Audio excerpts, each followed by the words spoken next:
inna li rabbikum fi ayyami dahrikum nafahatin ala fatata'arudu di nafahati. Setiap 1 tahun dari tahun kalian itu ada nafahat. Nafahat itu semacam pintu-pintu gelombang yang kamu itu mudah sampai ke Allah.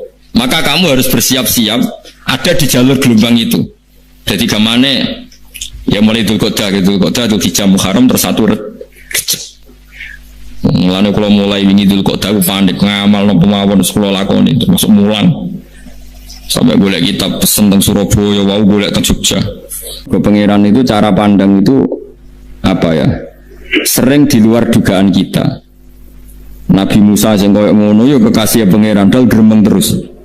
Tapi barokah Nabi kekasih gremenge wae dadi rahmat.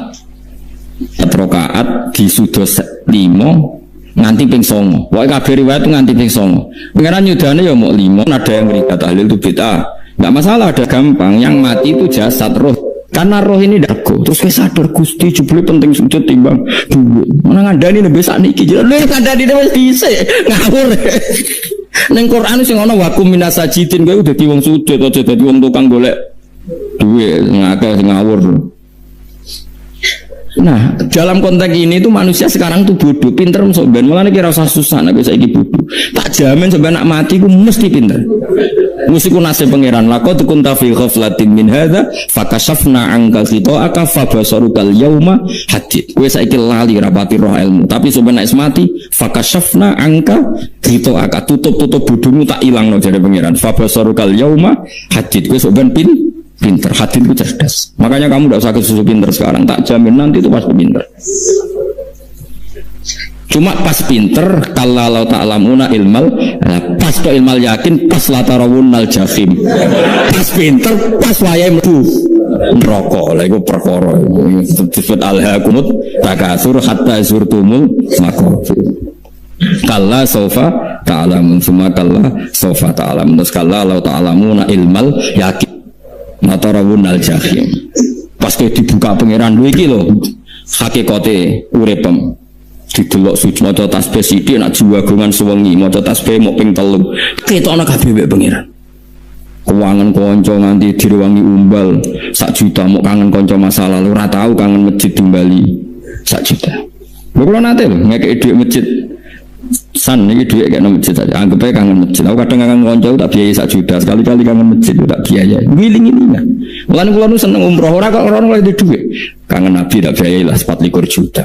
Kadang kangen konco, kangen sing penting-penting. Mau nang reuni bareng iku santri kok reuni bareng. Kok cah SMA. Iku sampeyan ditakokno kabeh mek pangeran. Tapi kalau orang ngaramno, jero-jero, senengane kok gawe mafhum sing nggak terkendali. Tak kon nangkep kabar eskrim nak gawe viral sing ora bener. Nah, makanya hidup ini masalah. Justru dengan hidup ini kita menjadi bodoh. Kenal pejabat penting, di duit penting, koneksi banyak. Cara pangeran sing penting ya eling pangeran iku. Mergo iku sing mbok panen ning akhirat, liyane iku ora ono gunane. Tapi rom iku sok ben. Fakashafna angka ghita'aka fabasarukal yauma hadid. Mulane kula niku kadang ya kecewa mbek urip. Mulane masyhur ngendikane sinten niku Abdul Qasim Al-Junaidi, dene muridé ribuan. Ketika dia meninggal ditanya di mimpi, muridnya tanya, apa yang manfaati bagi engkau ya Abdul Qasim? Murid saya semuanya tidak ada gunanya. Saya mengajari ribuan mereka tidak ada gunanya. Wa ma nafa'ani illa rukai'atun roka'atuha indas sahur. Semua riwayat rata-rata rakaat kecil, bukan rakaat. Semua santri saya, semua pengaruh saya itu tidak ada gunanya. Semua yang ada gunanya adalah rukuk saya kecil ketika waktu sahur. Tapi sekarang orang lebih senang pengaruh, enak jadi gede, pengajian wakai, sing nyangon wakai, sing coba wakai, nanti urusan singit maya, itu ora penting kabeh. Mulane kula niku tak latih roh saiki timbang roh kusumben gambar isen mbek pangeran. Kuwatir kula pas roh pas latarawunal jahim. Aku kula pengaruh kula kathah cara nulis gaya-gaya nanteng mriki teng Bojonegoro, tapi kula wedi. Bar saiki tak anggap penting dadi bangsa men dilingno pangeran wis tak latih saiki. Kula urip dhewean iki biasa, tak latih. Soal kula mulang jen wajib, wong alim wajib mulang. Ya terus sing alim kula yo ngaji, cara sing alim sampean yo ngaji ora masalah. Nah saiki tapi yo mikir kula. Pengen dunia terbalik. Jadi wong sobat iku pinter. Oleh muni ngene, kena apa kaya kok mlebu neraka? Wa qalu law kunna nasma'u aw naqilu ma kunna. Jadi umpama riyen kula pinter ora dadi ahli neraka, berarti wong kafir saiki cek goblok. Sobat yo pinter. Sobat kowe lah yo pinter banget sobat. Jajal saiki sampean pikir. Kowe nak ngelem wong atau ngelem mobil, seri mobil terbaru. Itu kalimatnya mungkin bisa satu kuras. Wah mobil ini bagus, serinya gini, HP ini begini, itu bisa satu kuras. Pas ngelem pangeran mengene tok sing ngecat Lombok. Pangeran wis apa sing ngecat Lombok. Nyifati HP wis sak kuras. 10 menit rabar. Nyifati pangeran sing gawe dekne muk muni sing ngecat Lombok. Neraka ta ora kira-kira sing jenis ini. Cara nabine aku tak nerakakno. Untung nabine Nabi Muhammad sallallahu alaihi wasallam apikane ra karuan ngono iku yo ape disafaat tuh. Malah ben Nabi dikai solusi ngene nek ngono wiridane subhanallah bihamdi adada khalqi. Pokoke Gusti kula maca jenengan suci sejumlah makhluke jenengan. Dadi kok kliru-kliru lah wis pokoke tau muni adada khalqi. Mulane kita ulangi iku nggo solusi. Dadi nak mujimu kurang akeh wis tau muni subhanallah wa bihamdi adada khalqi. Ya aku sakake kowe luar biasa asline. Mulane normale kula mlebu swarga nang delok. Tapi swarga itu fadhole pangeran ora malam-malam terus. Nah sekarang sampean saat tanya, sekarang sampean tuh hidup apa mati kalau dalam pandangan ilmu hakikat? Sekarang malah mati. Hidup itu nanti. Namun manusia iku turu la wa idza matu. Nah mati lagi sabahu lagi tani. Makanya kita harus curiga dengan otak kita sekarang, pikiran kita sekarang. Justru karena kita hidup kita menjadi bodoh, nganggep bojo penting, duit penting, komunitas penting. Padahal yang penting tentu Allah Subhanahu wa taala. Tapi kan Allah apian, untungnya Allah itu apian. Ke mergawe ya dibarno, golek bojo ya dibarno, butuh koneksi pejabat ya dibarno, nyampe pangeran ya dibarno. Nyatane ya mati kok darani terkuat. Ukuran kuat itu apa coba? Misalnya ukuran kuat itu kasil kajati, apa mereka punya cita-cita semuanya kasil? Tidak juga. Mereka menguasai dunia yang musuhnya akeh. Kalau ukuran kuat tidak mati, presiden itu ya mati. Kan sebenarnya nggak pernah benar istilah yang terkuatnya, tapi pengen aja membarno. Tapi kesomben ning akhirat, ilmu itu kelihatan semua. Kamu tidak akan muji orang kafir. Mulai muji piye ngarwane neraka sap itu. Kowe ora bakal muji duit penting sing ternyata sing penting maca napa tas.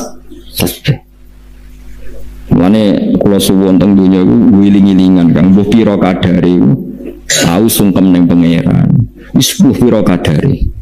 Syukur-syukur kata ayat ini fa subhanallah wa hina tumsuna wa hina tusyukun. Wani esuk yang mergo muji pangeran, wani sore yang mergo muji pangeran. Nanti disebut wiridan-wiridan asbahna wa asbahal mulku lillah. Kula wani esuk nggih tetep mawon kekuasaan panjenengan. Kok wani sore amsena wa amsal mulku lillah. Lah wong sakniki ngene-ngene iki serapayu. Wong kiai kados kula niku serapati payu. Wis mergo wong sakniki ku jabatan tu penting, uang ku penting ngene-ngene. Wong kafir wae roh nak dhuwit penting. Saiki lonte nganti dadi lonte mergo ngerti dhuwit iku penting. Copet nganti copet iku mergo ngerti dhuwit iku penting. Lah nek kowe kiai kok roh dhuwit iku penting, ilmu padha mek lonte mek copet. Paham nggih? Orang saiki lonte nganti dadi lonte mergo ngerti nek apa? Dhuwit penting. Copet nganti dadi copet mergo ngerti nek dhuwit. Ya terus kowe kiai kok mau ngomong duit iku penting. Lah kiai kok ilmune mok tok kono iku kembarane jek akeh. Tapi nek muni ngene, tahajud iku penting. Apa meneh wusul be Allah. Ora iso copet ngomong ngono. Ora iso. Mulane jari Imam Ghazali la tafrah bi ilmin sing yastariku ma'akal fusak wal kufar. Kowe coba nggawe ilmu sing wong fasik wae roh koyo kowe. Kok kowe ngomong ilmu penting, wong fasik ora yo roh. Lah opo kowe ulama melok ngomong ngono? Sing ngomong ngono wis akeh, kowe ora usah melok ngomong, ya mau lakoni ngono wae. Tapi bobor aro. Mergo naro kembar. Mana tak anggap Imam Ghazali itu ulama yang luar biasa. Dia nak merovokasi wong anti kono kowe jogeman seneng ilmu atau seneng nikmat sing yastariku ma'akal fusak. Iku mau misale kowe muni ngomong duit penting. Saya tak takoki, copet nganti nyopet mergo ngerti apa? Duit penting. Koruptor nganti korupsi mergo ngerti duit penting. Lonte nganti lonte mergo ngerti nak duit. Terus kowe dadi kiai Buat tafsir Jalalain gede bisa. Terus ngomong, duitku penting.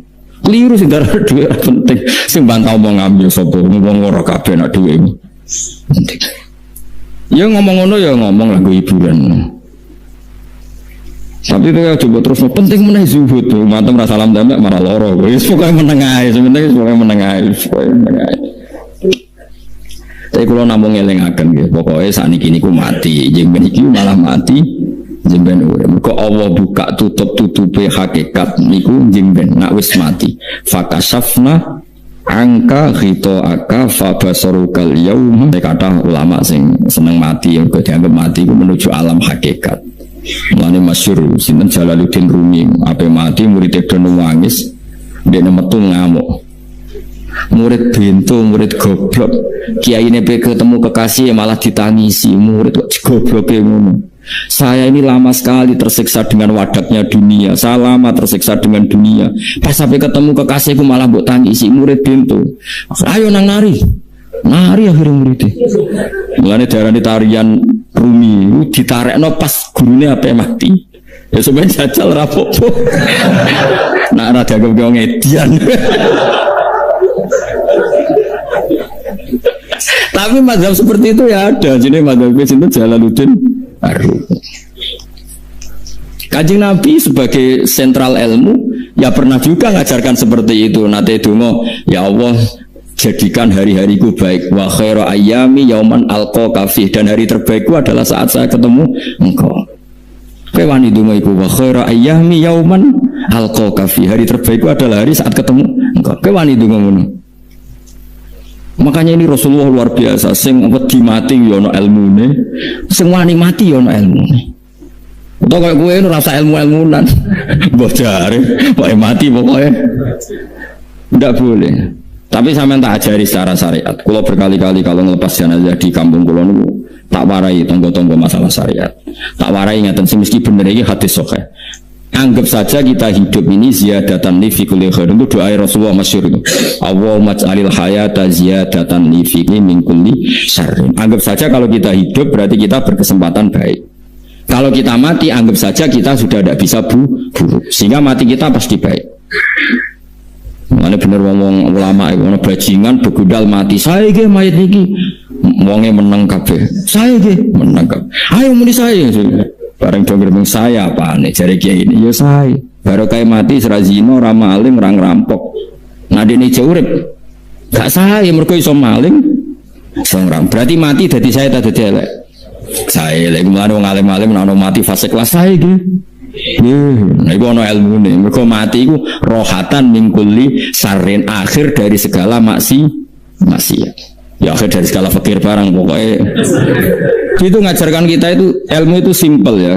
Anggap saja lah hidup itu misalnya kok jenengan ngaji kulo anggap aja sama ngaji kulo itu bentuk tawaduk. Aku ngalim lah tetap ngaji tawaduk kulo ke tawaduk kayak aku kecelok ngalim lah kok rembang sowan rene besok sama be aku lo sowan kulo wong ngalim gurumu sowan rene wong sowan itu sopan tak sopan kowe ya sopan alim lah bebo ngaji sopan sanggep ae ngono pokoknya anggap ape napa cukup terus anjen ngaji anjen ra iso lho suudzon haram suudzon niku jadi Allah itu cara pandang itu lebih gampang ketimbang ahli fikih timbang manusia.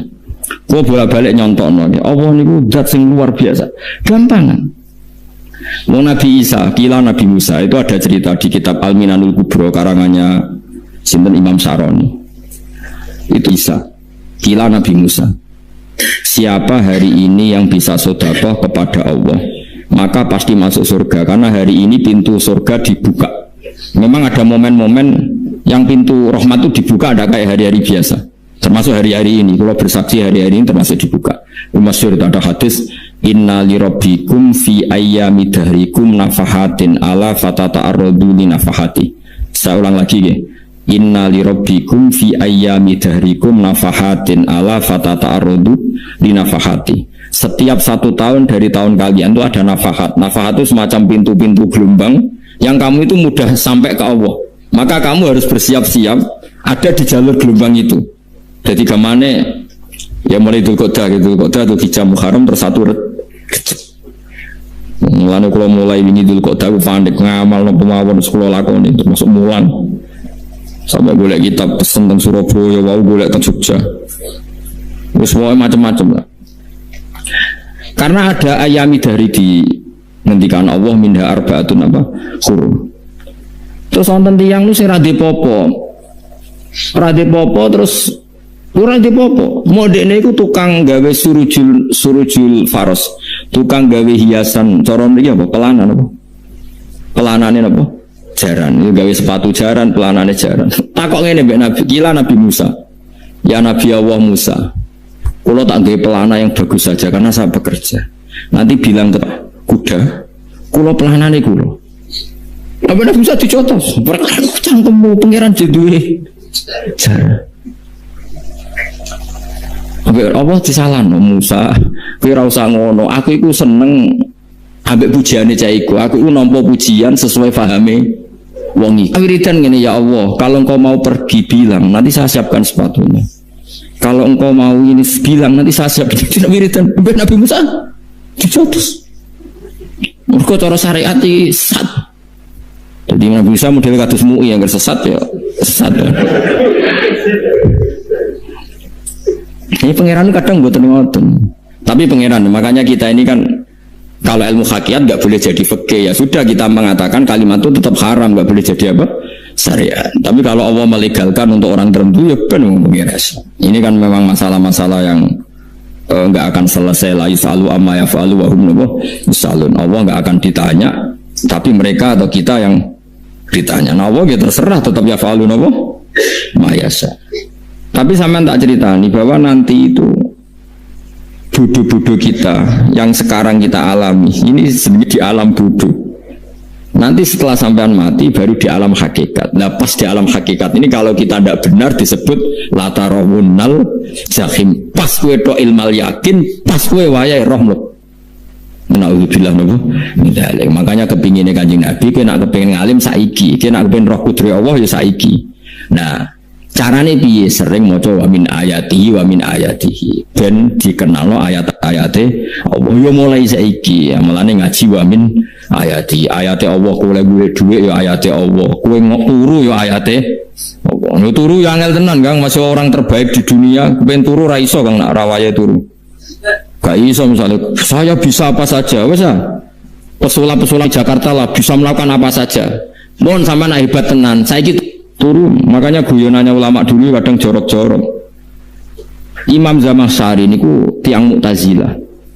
Wonge alim alama, ngarang kitab berjilid-jilid. Tapi dekne Mu'tazilah. Dekne ora percaya fahame ahli sunnah nak cara dekne wong iku iso gawe amale dhewe. Buktine wong pengen ngadeg-ngadeg pengen lungguh-lungguh. Lah nek wong ora iso gawe amale dhewe lalu hisab gunanya apa? Mergo ana hisab ana swarga neraka mergo disesuaikno amalim ora Allah. Mergo nek Allah sing gawe kok piye? Walhasil ngomong ngono terus dene. Suatu saat ana ulama rodok kiai, ndek anak ayu. Mbok piye ceritane, ditawak-tawakno mbok piye walhasil dirabi mek sama saya. Ini rodok anak-anake. Tapi diwarai bapake wong anak kiai. Bari zaman sari wis ngumpuli, wong lanang bar ngumpuli kan wis lemes. Nak sampean kepen baleni meneh. Iya, ya baleni sakniki. Kan sampean sing nentokno iso ora ene jare. Ya ora iso lho, jare iso.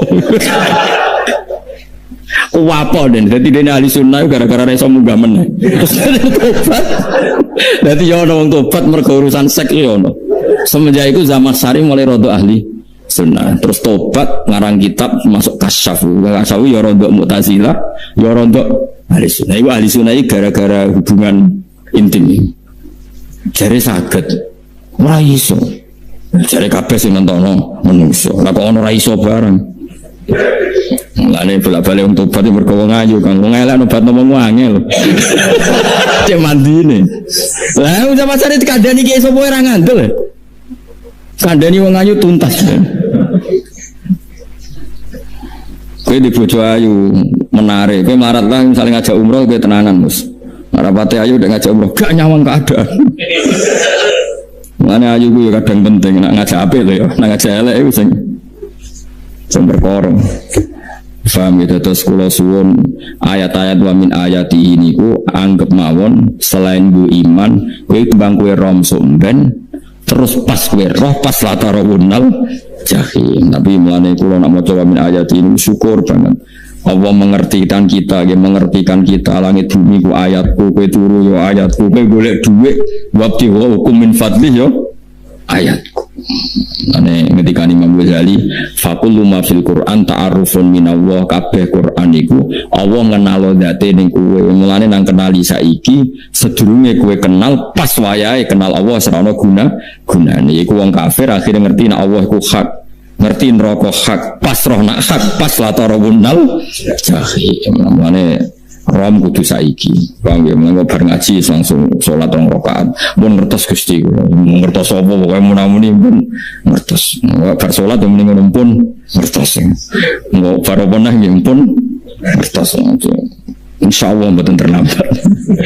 Soalnya falam mata bayana lagu kola alamu an-nawaha ala kulli syai'in qadir. Pokoknya anggar dunia wis ketok maknane kowe kudu di kesimpulan alamu an-nawaha ala kulli syai'in qadir. Kok hakikate dunia niku sebudi niku Allahul ladzi khalaqas sab'a samawati wa minal ardi mislahun yatanazzalu amru bainahunna li ta'lamu annallaha ala kulli syai'in qadir wa annallaha qad ahata bi kulli syai'in ilma. Allah gawe langit bumi iku jumlahe 7.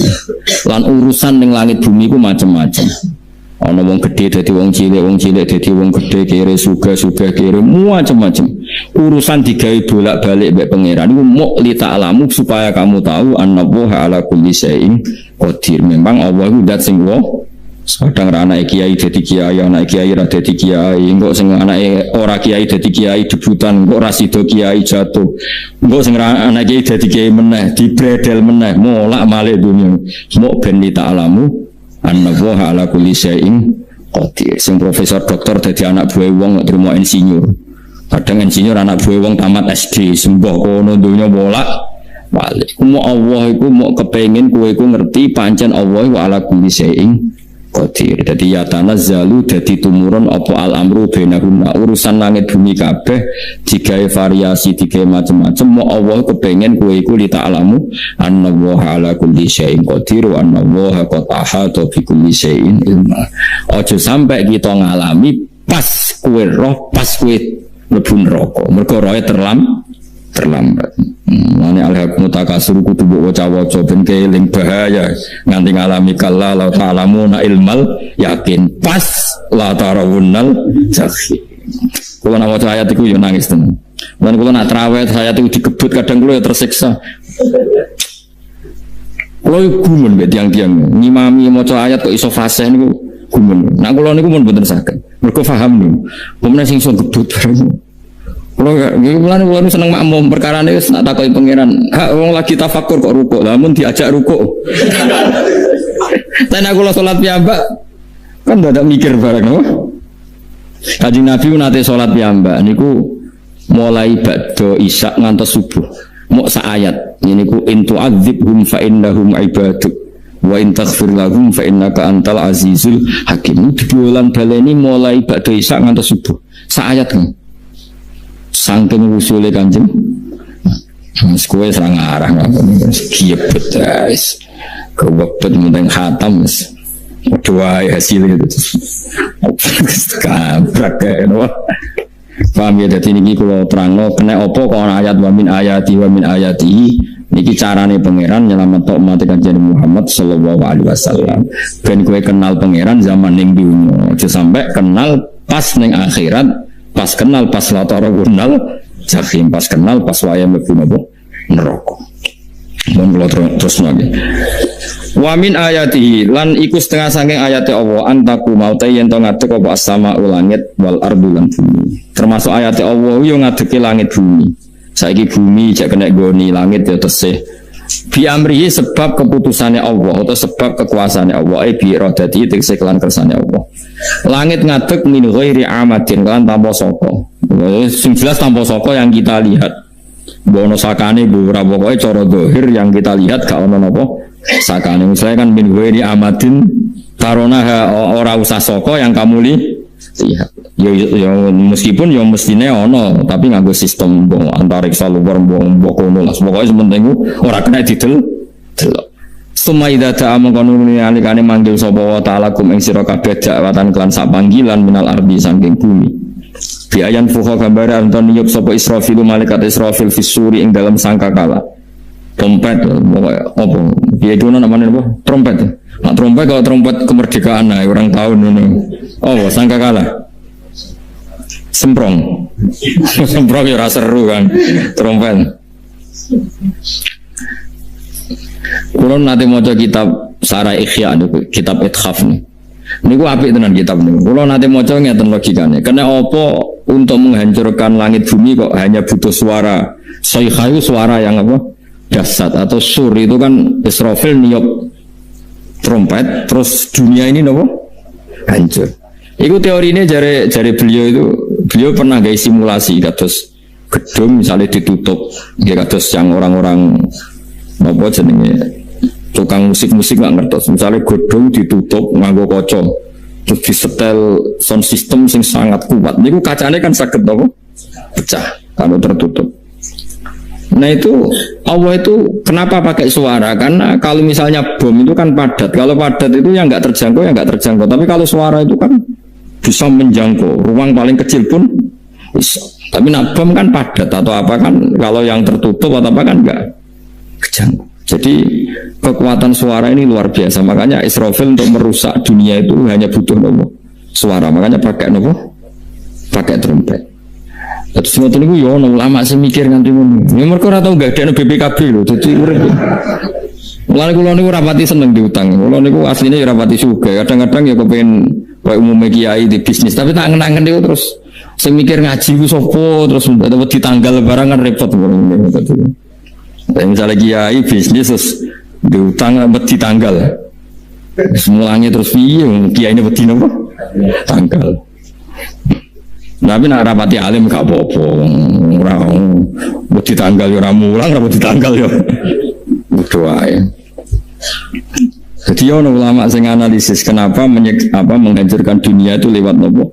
Suara. Karena ternyata itu termasuk paling efektif sakit merusak dunia karena tadi sistem di dunia ini memang sudah didesain itu tidak kuat menerima suara yang dekat jadi memang ya sudah didesain seperti itu jadi apa ya sudah gitu banyak fisiknya dunia itu sudah didesain pangeran itu nggak siap menerima suara sing mulane itu sirine kenapa Israfil itu cukup pakai nopo sangkakala biaya yang fuka kembali menton yop sapa Israfil fisuri ing dalam apa sangkakala lil ba'si krono terjadinya tangi sangka minal kuburi sanging kubur lil ba'si krono tangi minal kuburi sanging kubur idzan nalikane da'akum dakwah antum de sira kabeh takhrujuna metu sira kabeh minha sangking napa jeneng minha saking kubur oleh tangi ahyaan hale urip kabeh fakhrujukum mongko metu sira kabeh minha saking kubur bidak watin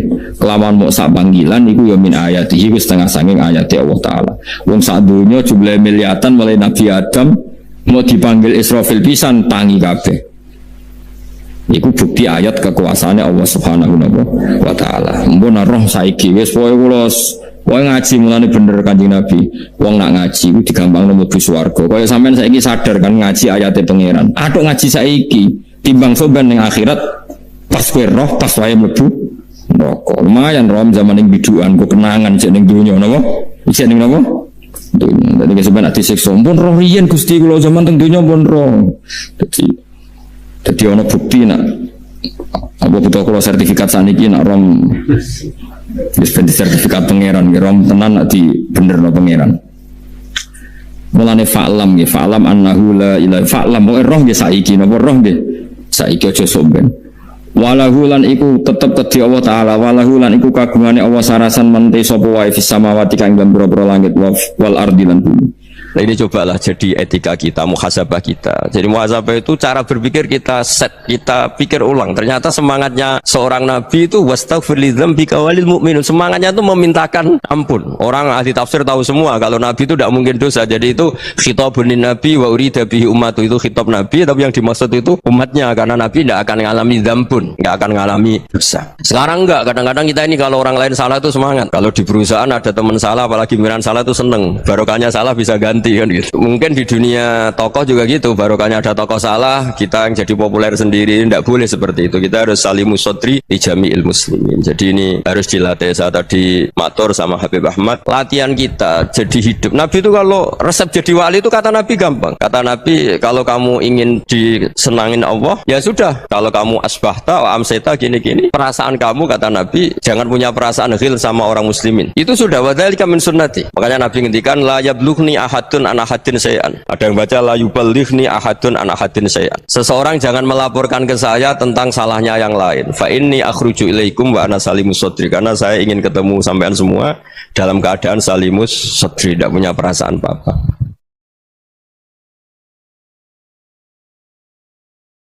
Dalam konteks Indonesia, muhasabah itu sudah jadi perilaku ya. Karena dulu orang tua saya, guru-guru saya kalau ngandani itu, bayangkan kalau kamu jadi dia. Jadi misalnya kita mentang-mentang atasan, otoriter sama bawahan, bayangkan kalau kamu jadi yang bawahan itu kayak apa? Laukun tamakanah, kalau orang Arab bilang, bayangkan kalau kamu di posisi dia. Makanya guyonannya orang-orang Indonesia itu kan orang ngaramkan judi gitu, bareng dikasih tahu, tapi yang menang anak jenengan, alhamdulillah. Ternyata ngaramkan itu karena ada anaknya, kalau anaknya yang menang ya seneng. Meskipun itu guyonan, tapi saya punya padanan itu dalam kitab hikam. Nabi Ibrahim itu Khalilur Rahman, tentu bencinya minta ampun sama yang namanya maksiat. Suatu saat beliau diterbangkan di alam malakut. Itu kalau di hikam saya halaman 15 juga. Saya masih ingat betul. Mungkin kalau Anda beda halaman karena beda cetakan, atau nggak punya kitabnya, atau punya tapi tidak bisa baca. Nah itu jadi berbagai kemungkinan. Atau punya tidak bisa baca tapi dianggap jimat, atau digo pencitraan. Banyak itu kaji-kaji tidak bisa baca kitab tapi di ruang tamunya kitabnya besar-besar. Pencitraan itu, tapi ya bagus lah, nggak apa-apa untuk syiar. Setelah diterbangkan di alam malakut, diperlihatkan sama Allah, ada orang pezina, ada orang syaribul khomri, ada orang mabuk, ada orang macam-macam. Allah tanya sama Nabi Ibrahim, bagaimana pendapat kamu Ibrahim tentang mereka yang maksiat? Kata Nabi Ibrahim, ya Allah, habisi saja mereka. Mereka hidup di bumi engkau, makan rezeki engkau, kemudian mereka tidak taat sama engkau. Singkat cerita, di fase itu, saya ulang lagi, di fase itu Allah nurutin sampai sekian peristiwa, mungkin 3 atau 4. Sudah setelah sekian tahun Nabi Ibrahim lupa peristiwa itu, kemudian beliau diminta menyembelih anaknya. Ini versi kitab hikam. Memang versinya banyak tentang kenapa Nabi Ibrahim disuruh menyembelih anaknya. Ketika mau menyembelih anaknya, Nabi Ibrahim ragu. Huwa samratu fuadi, anak saya ini buah hati saya, kenapa engkau suruh menyembelih? Terus kata Allah, apa kamu tidak ingat ketika kamu saya angkat di alam malakut, kemudian kamu usul bunuh-bunuh, saya tidak mempertimbangkan usul Anda, tapi kenapa sekarang saya merintahkan kamu mikir gitu? Terus ya karena ini anak saya ya Allah. Terus kata Allah, rumang samu wong sumpukon mata ini gak gawean kau sing gawe kowe enak wae usul mata ini. Jadi saya yang bikin, kemudian Anda enak aja usul membunuh.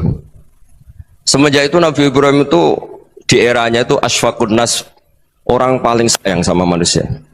Karena kadang kita keras itu ya kebetulan tuh udah anak kita, ada keluarga kita.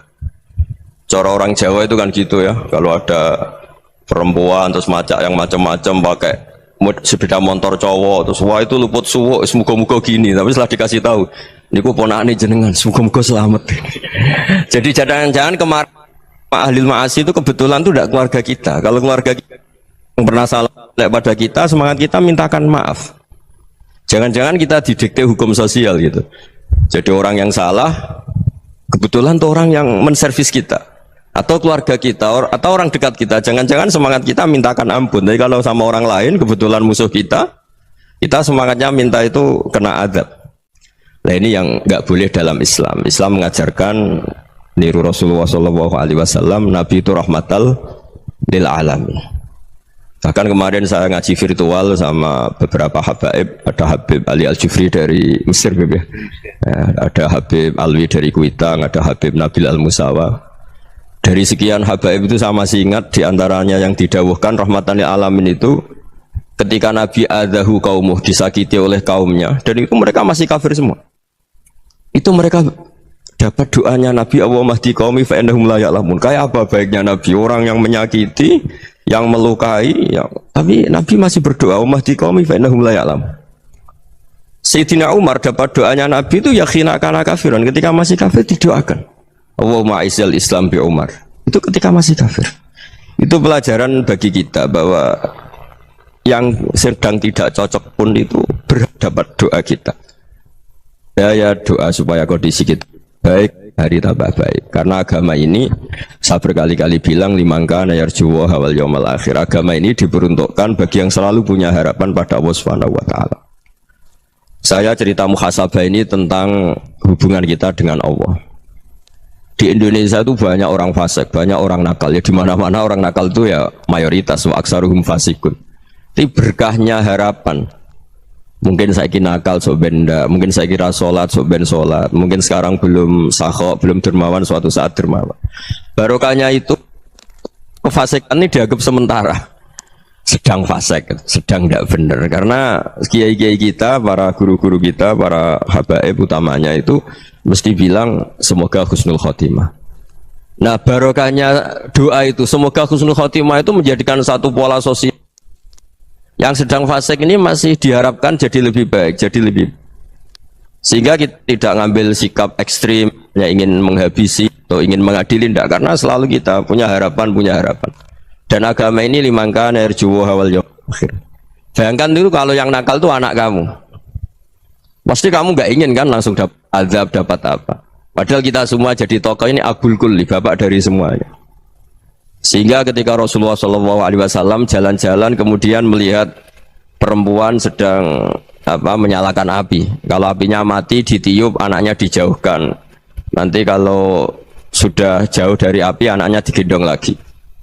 Terus kata Rasulullah, matur ke semua sahabat, Aro'aitum anna hadih tarihatan waladaha alan nar. Apa kamu berpendapat bahwa perempuan ini akan melemparkan anaknya ke neraka? Tidak ya Rasulullah. Tidak akan seorang ibu melemparkan anaknya ke api. Terus kata Rasulullah, Allahu arhamu min hadih biwaladiha. Allah lebih rahman, lebih rahim dibanding orang tua ini kepada anaknya. Ini yang harus kita kenalkan terus, kita kampanyakan terus supaya orang hubungannya dengan Allah itu nyaman, asik. Sehingga dengan demikian selalu ada harapan bahwa yang sedang nakal ini suatu saat tobat. Kita tidak boleh menghukumi pasti begini, pasti gini, itu tidak wilayah kita. Itu juga yang dicontohkan Rasulullah SAW. Secara lahir Nabi itu nggak berkenan sama Wahsy, karena Wahsy itu salahnya salah fatal karena membunuh ahabban nasi ila Rasulillah, yaitu membunuh Said Hamzah. Jadi ketika Wahsy tobat, Nabi itu terima tobatnya. Dan ketika beliau dengan basariyahnya agak siap ketemu Wahsy karena harus ingat Sayyid Hamzah, basariyahnya diturutin. Oke, kamu iman, saya turutin, tapi jangan sering ketemu saya. Karena kalau ketemu kamu, saya masih ingat sama paman saya, Sayyid Hamzah. Kita bisa ngelola seperti itu. Kita tidak cocok sama orang, bagaimanapun mereka umatur Rasulullah SAW, kita tetap mencintai mereka. Misalnya kalau beda agama, mereka sama-sama orang Indonesia, kita mencintai mereka atas nama warga Indonesia. Tapi kalau misalnya potongannya ora cocok, beda kultur, bawaannya itu mangkel no coro Jawa, ya bisa diilmoni, jangan ketemu. Wong sudah tidak cocok, ingin ketemu nyari solusi. Roh ini tok seneng itu kan ya repot itu. Ya sudah kalau nggak pati cocok ya jangan sering ketemu. Dan itu kita bisa memanage seperti itu tuh bisa. Saya berkali-kali cerita tentang Imam Syafi'i. Kalau dikasih tahu ya Imam Aba Abdillah, panggilannya Imam Syafi'i, tetangga anda ini ternyata banyak yang nggak senang anda. Jawabnya beliau senang. Ya bagus kalau nggak senang saya, ndak utang saya katanya. Jadi gara-gara sama seneng aku ngatur aku ini kan. Dan mungkin sama rasa seneng kan ya enak. Jadi hidup itu dianggap happy. Kalau seneng ya teman silaturahim, kalau nggak seneng ya nggak bakal utang gitu. Baru kayak seneng itu nggak ganggu. Gitu. Jadi dulu itu orang bisa ngelola seneng nggak seneng itu bisa. Karena ada kearifan hubungan dengan Allah Subhanahu wa ta'ala. Hidupnya selesai karena masyghul bi dzikrillah, mereka sibuk dengan Allah. Makanya kata ulama-ulama tasawuf, kamu jangan melihat manusia perilakunya, tapi kamu juga harus ingat yang gerakkan semua itu Allah Subhanahu wa ta'ala. Dengan demikian kita farah, kita senang. Makanya Nabi kalau ngutus Anas bin Malik kemudian nggak kesampaian yang diinginkan karena Anas main, ketika garwa-garwane Nabi agak tersinggung, Nabi andaikan Allah menghendaki yang saya inginkan kesampaian, pasti itu kesampaian. Jadi dianggap kegagalan Anas gak manggil yang dituju Nabi itu ya kersane Allah, ya enteng saja. Sidina Ali lebih parah lagi yang dialamin. Itu dalam beliau kalau dipanggil tuh gak cepet-cepet ke sana. Ketika ditanya, kenapa kamu tak panggil gak cepet ke saya? Amin tuh ukubatak. Karena aku tahu engkau orang baik. Orang baik itu pemaaf. Jadi makanya orang-orang soleh dulu itu bodoni itu. Makanya sekarang kalau ada orang bodoni itu mesti beda orang soleh. Kalau orang-orang soleh itu kakean husnudzon lagi sering dibodonin. Abdul bin Umar itu masyhur itu. Kalau ada budaknya sering sholat, sergap sholat itu dimerdekakan. Akhirnya nggak sholat pun pura-pura sholat. Akhirnya juga dimerdekakan. Ketika ditanya, kenapa engkau merdekakan? Padahal mereka sholatnya menipu engkau, kata pembisik-pembisik itu. Man khoda'ana lillah in khoda'na lah. Dia nipu atas nama Allah, berarti saat tertipu juga atas nama Allah. Gak masalah dong, semuanya demi Allah Subhanahu wa ta'ala. Jadi ketika kita mensifati Allah Ta'ala itu ghafir, Allah pemaaf. Jangan kamu nggak fair untuk diri kamu nyifati Allah ghafir, pada orang lain Allah kamu sifati syadidul iqab. Jadi Allah kamu atur, kayak MC tadi ngatur saya. Jadi Allah itu apa? Kalau pada saya ghafir, kalau pada musuh saya syadidul iqab. Itu tidak fair. Kalau Anda punya harapan kepada Allah karena Allah Rahman Rahim, Allah ghafir, sebenarnya Allah pada musuh kita ya bisa saja Allah ghafir, bisa saja Allah Rahman Rahim. Sehingga kita melihat orang lain yang kita tidak cocok itu ya enteng saja.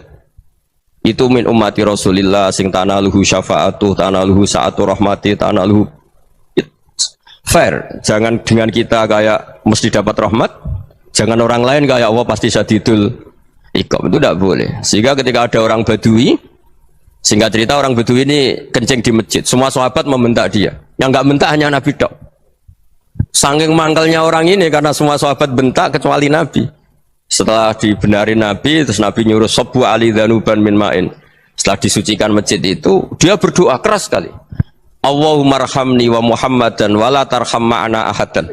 Ya Allah, yang berhak dapat rahmatmu hanya saya dan Nabi Muhammad, yang lainnya jangan. Karena yang lainnya tuh jengkelin, gitu aja saya salah dimarah-marahin gitu. Jadi kalau kamu doa terbatas ya kayak orang Bedui ini, kayak orang Arabi. Apa kata Nabi? Laqad tahajjarta wasi'an. Allah yang rahmatnya luas menjadi kamu sempitkan. Karena kamu mau atur Allah hanya Rahman pada Indonesian Power, pada NU, pada kita, yang orang lain nggak perlu dapat. Itu kan kasihan Islam, karena Islam terus nggak dimiliki semua orang. Allah nggak dimiliki semua orang, Rasulullah nggak dimiliki semua orang, karena di NU, di ormas tertentu, di nggak boleh seperti itu. Nggak boleh takhasyar tawasian, kata Nabi, nggak boleh mempersempit zat yang rahmatnya itu luas. Ini semoga etika ini kita pakai di Indonesia. Yang sedang fase kita harapkan lebih baik, yang sedang nggak dapat hidayah kita doakan dapat apa? Hidayah. Masyhur kan, makanya tadi saya mohon sama Habib Ali supaya Habib Ahmad supaya tetap mahalul qiyam tabaruk sama Habib Ali. Di antara doa-doa di Simtud Duror masyhur itu antuqa bilal mudhniba minnah bil ghufran wal musi'a bil ihsan. Jadi harapannya para habaib, para orang-orang baik dulu ya, semoga yang dosa itu dimaafkan, yang sedang salah dibuka, bikin lebih baik. Nabi itu tugasnya juga gitu. Wastaghfir li dzambika walil mu'minina wal mu'minat. Nabi itu tugasnya juga memintakan ampun yang sedang salah.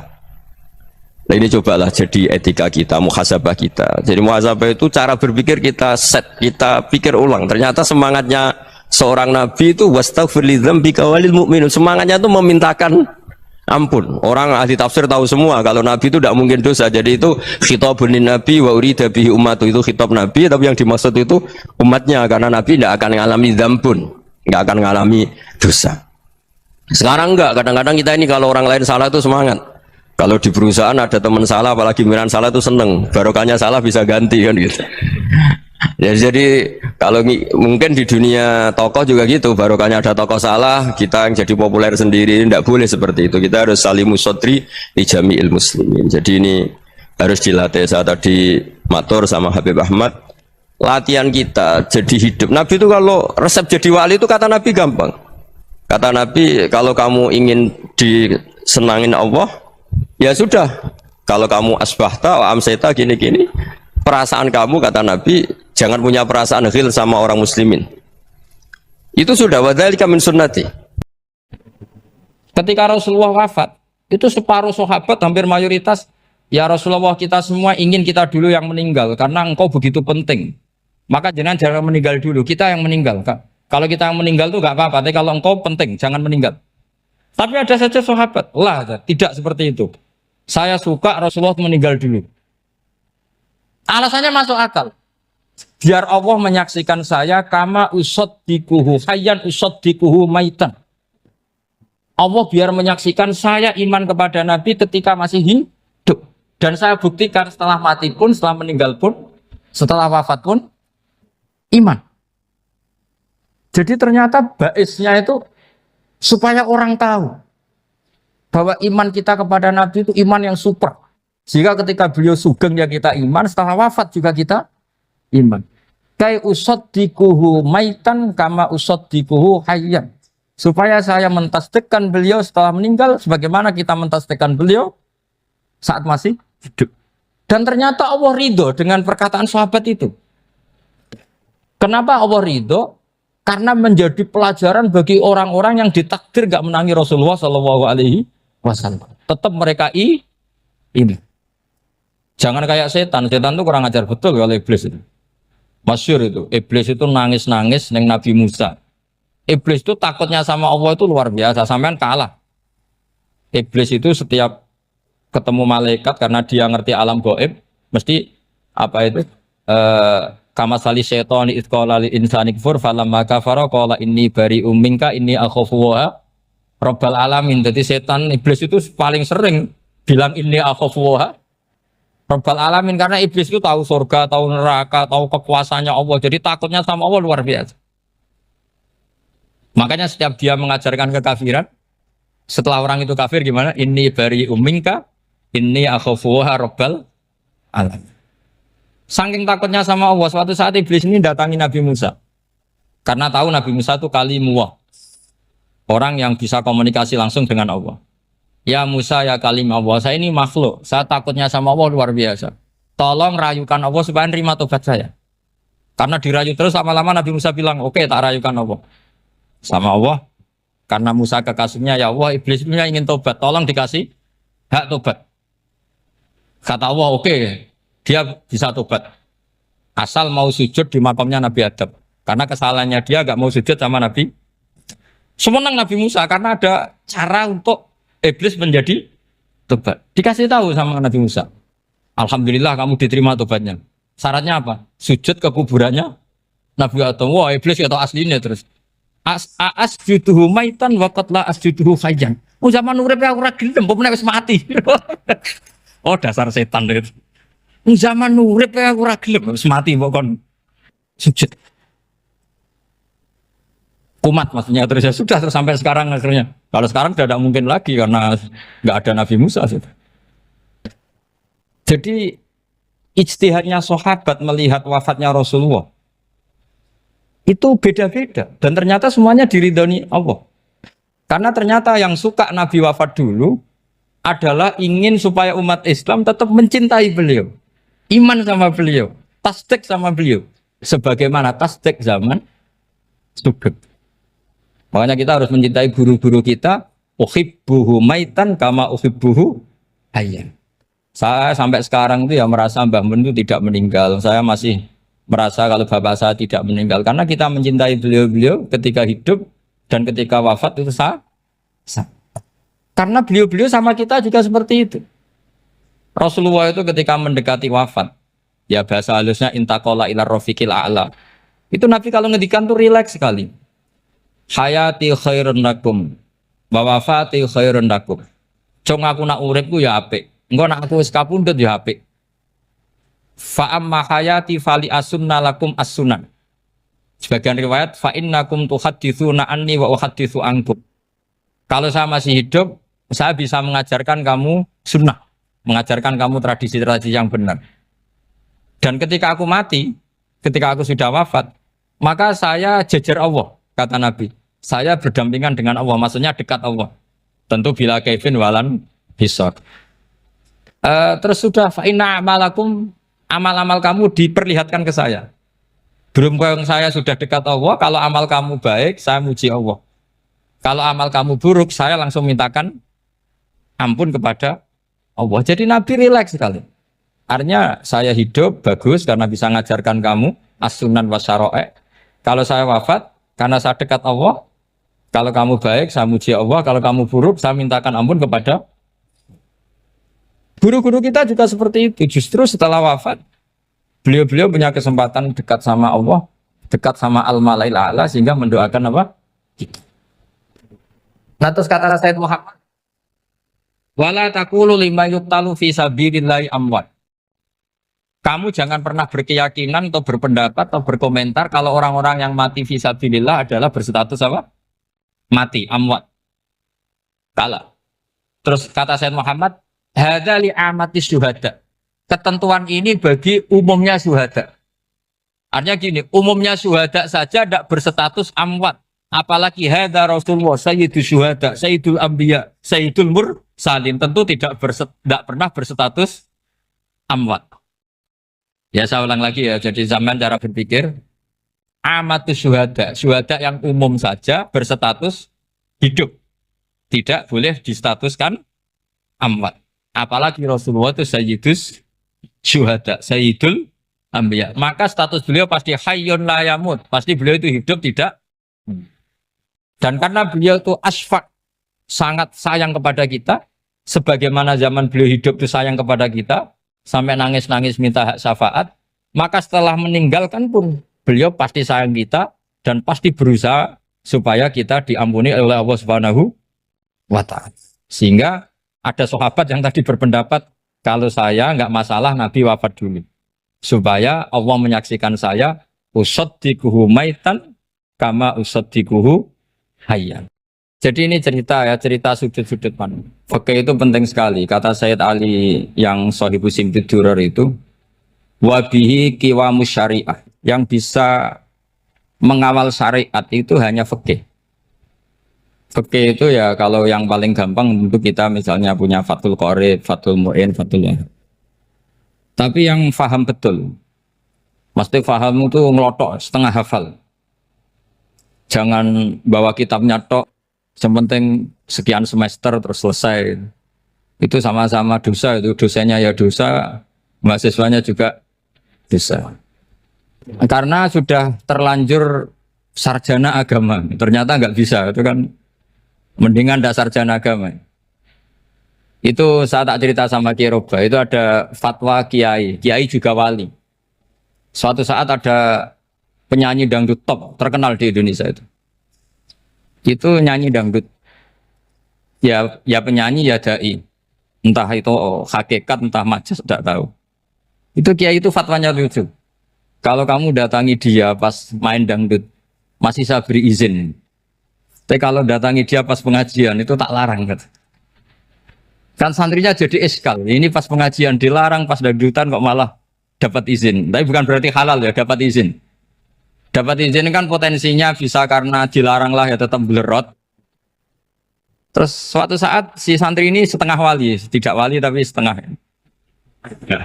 Lama-lama itu memahami gurunya. Memahami gurunya ternyata sirinya begini. Kalau seorang penyanyi yang tidak pernah ngaji, kemudian ngomong agama itu potensinya itu fadallu wa adallu, sesat dan menyesatkan. Tapi kalau dia sedang nyanyi dangdut, penyanyinya cowok, sama jangan bayangkan dangdut putri, enggak itu cowok sudah tua lagi. Jadi potensi halalnya ada lah maksudnya untuk, tapi tidak alat musiknya orangnya. Tapi kalau dia nyanyi itu paling dosanya hanya nyanyi. Saya ulang lagi, murid tadi akhirnya paham kalau datangi pengajian itu artinya ikrar kalau dia seorang dai. Atau seorang yang layak ngomong apa? Agama. Itu lebih bahaya karena kita santri, apalagi kita doktor atau MM, terus ngekrori orang yang nggak jelas asal usulnya. Tapi kalau nyanyi kan nyanyi saja. Sehingga itu menjadi fikih. Bahaya terbesar dalam fikih adalah apa? Mengkaji fikih tidak dari ahlinya. Ya saya ulang lagi ya, mengkaji fikih tidak dari apa? Ahli. Nah kenapa demikian? Begini, saya beri contoh. Ilmu fikih itu tentu pertama dari Rasulullah SAW. Kemudian bersanad sampai kita atau kita sampai Rasulullah. Itu ngalami sekian ijtihad yang tidak mudah. Saya beri sekian contoh. Dulu Imam Syafi'i itu sukanya sama guru yang miskin, ya karena rata-rata santri juga miskin. Jadi mesti ngidolakan guru yang miskin, karena sesama miskinnya harus berkoalisi. Tapi akhirnya gurunya Imam Syafi'i itu miskin sekali. Namanya Muslim bin Khalid Az-Zanji itu miskin, Sufyan As-Sauri miskin, Sufyan bin Uyainah miskin. Setelah ngaji di Medina itu Imam Malik itu kaya. Pas itu Imam Malik sudah kaya. Setiap ketemu Imam Syafi'i dikasih uang.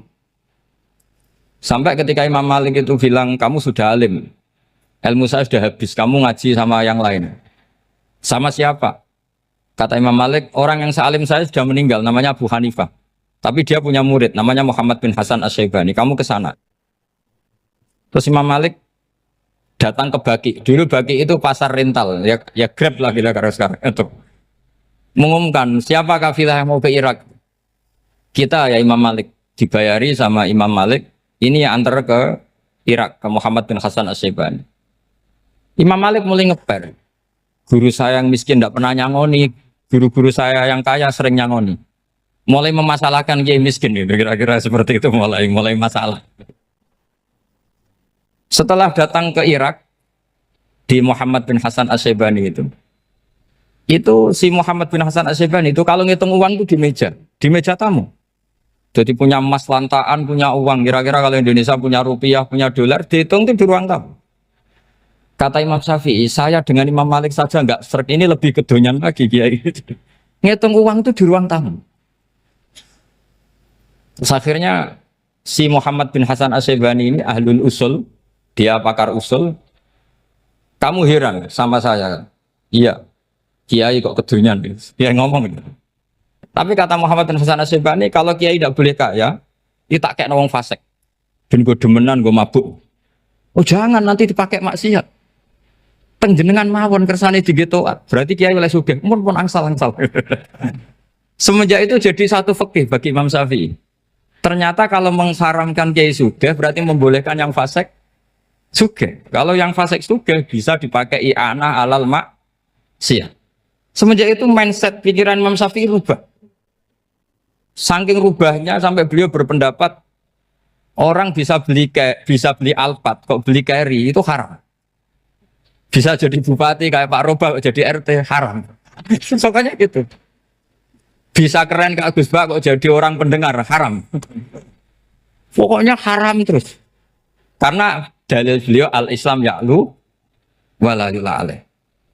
Coba sampean ridho misalnya jadi orang Gresik dipimpin orang yang enggak sholat, ridho ndak? Ndak. Atau sholat tapi nggak bisa ngaji, ridho ndak? Ketika yang bisa ngaji berpotensi jadi buba, terus keterusan. Karena Imam Syafi'i keterusan, ya umatnya keterusan. Akhirnya orang-orang Syafi'i itu politikus rata-rata. Ya, makanya sama jangan kaget sama Baruba. Kakak saya wakil bupati ini. Putranya Mbah Mun ada yang wakil apa? Gubernur. Dulu Gus Wahid ya menteri agama. Itu asal usul dari perubahan fikih, mindset, cara berpikir Imam Syafi'i.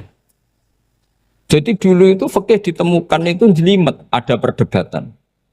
Itu tidak hanya pada level ulama, pada level Nabi pun ada perdebatan. Jadi jangan kira Nabi itu tidak debat, ya debat. Nabi itu asal seangkatan itu mesti debat, termasuk debat dengan malaikat. Jadi kalau perlu ya debat sama apa? Karena malaikat itu kan lugu itu gak iso mikir. Karena kalau malaikat iso mikir bisa jadi rektor. Nanti kasihan Pak Salam ini. Malaikat gak boleh jadi rektor. Malaikat Israel itu gak tahu etika. Jadi beliau ketika mau mencabut nyawanya Ibrahim datang, ya Ibrahim saya ini disuruh nyabut nyawa kamu. Kata Ibrahim, wah kamu itu pasti salah. Kamu tahu saya siapa? Saya ini Khalilur Rahman, kekasih Allah. Masa kekasih membunuh yang dikasih? Ini enggak benar, logika itu enggak benar. Pasti kamu salah. Karena Israel itu tidak bisa debat. Ketika ditanya, hal ra'aita khalilan yumitu khalilah? Masa kekasih membunuh yang dikasih? Saya ini Khalilur Rahman. Masa Allah mencintai saya kemudian membunuh saya? Itu logika enggak benar. Enggak keliru, kamu itu keliru. Israel akhirnya terbang lagi. Ya Allah, katanya logika saya ini salah. Karena masa kekasih membunuh yang dikasih. Karena Israel nggak pernah sekolah, nggak pernah sekolah. Nggak bisa dia jawab. Akhirnya diajarin Allah. Dah kamu bilang gini ke Ibrahim. Hal ra'aita khalilan yakrahu ayyalqa khalila. Masa kekasih tidak siap ketemu yang dikasih. Dibalik logikanya. Akhirnya datang lagi ke Israel. Kata Allah begini, masa jenengan kekasihnya tidak siap ketemu yang kau kasih. Oh ya oke mati gak apa-apa. Jadi ilmu itu ngalamin perdebatan. Jadi saya datang murni karena Kiai Mas Bukin, bukan karena MC. Itu dosa besar kalau saya datang karena MC. Karena saya punya kewajiban yang lebih besar. Jadi yang bisa mengalahkan adalah a'dzama minhu, yang super besar kira-kira. Karena jelas ada riwayat inna min abaril birri silatar rojuli ahla wuddi abi. Ya, inna min abaril birri silatar rojul ahla wuddi abi. Di antara kebaikan yang sangat baik adalah seseorang menyambung teman bapaknya. Padahal sampean kan nggak mungkin teman bapak saya. Teman saya aja nggak mungkin, nggak level apalagi bapak saya kan. Jadi malah mohal itu. Saya berkali-kali cerita di mana-mana cerita, fikih itu harus dievaluasi. Karena ini masalah furu'iyah. Saya berkali-kali cerita di mana-mana cerita. Hukum berteman orang fasik gimana? Pasti orang jawab haram karena takut ketularan orang fasik. Tapi kalau dibalik, hukumnya bina orang fasik gimana? Ya baik, umatnya Nabi. Bisa bina kalau berteman. Kamu bisa bina orang fasik tanpa berteman? Gak bisa. Jadi kalau dibalik, hukum berteman orang fasik gimana? Haram. Hukumnya bina orang fasik? Baik. Bisa bina kalau berteman. Berarti berteman orang fasik? Ya terus nanti pada level lapangan sih gampang. Kalau yang soleh membina yang fasik dan yang fasik ketularan yang soleh, maka ternyata kalau yang soleh ketularan fasik ya berarti ternyata buruk. Tapi kan hukum masa nunggu kenyataan kan jadi nggak hukum. Di mana-mana hukum itu kan ada asumsi karena ini masalah ijtihad.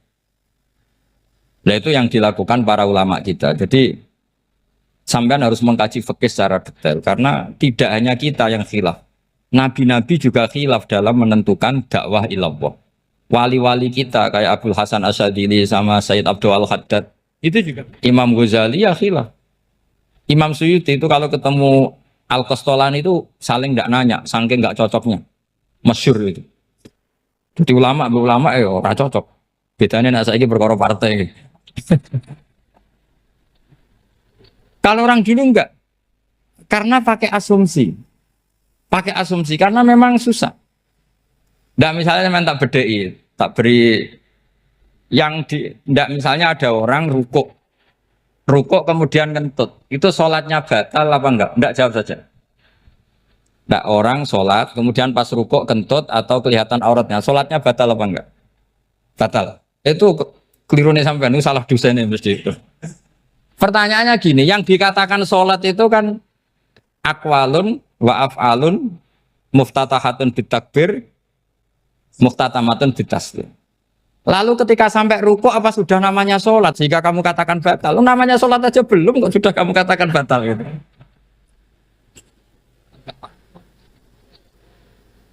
Iya kan? Jadi kalau aku mau sholat pas rukuk ngetut batal atau ora? Mestinya jawaban yang benar, ya ora sholat jadinya gitu. Karena kalau dikatakan sholat definisinya harus sampai salah. Tapi kan kita nggak mungkin ngomong seperti itu kan dianggap majnun. Padahal itu yang benar, yang punya kecerdasan. Nah makanya pertanyaannya, fikih itu ngikuti bahasa awam apa bahasa istilah?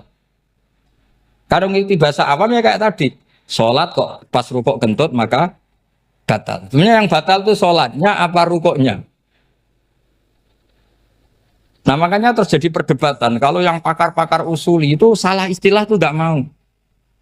Saya ulang lagi, kalau pakar-pakar usuli itu salah istilah itu nggak mau. Terus misalnya tak beri contoh lagi. Kalau imam itu sudah salam pertama. Salam pertama itu yang rukun kan salam pertama. Berarti setelah salam pertama imam sudah keluar dari sholat apa belum? Yakin?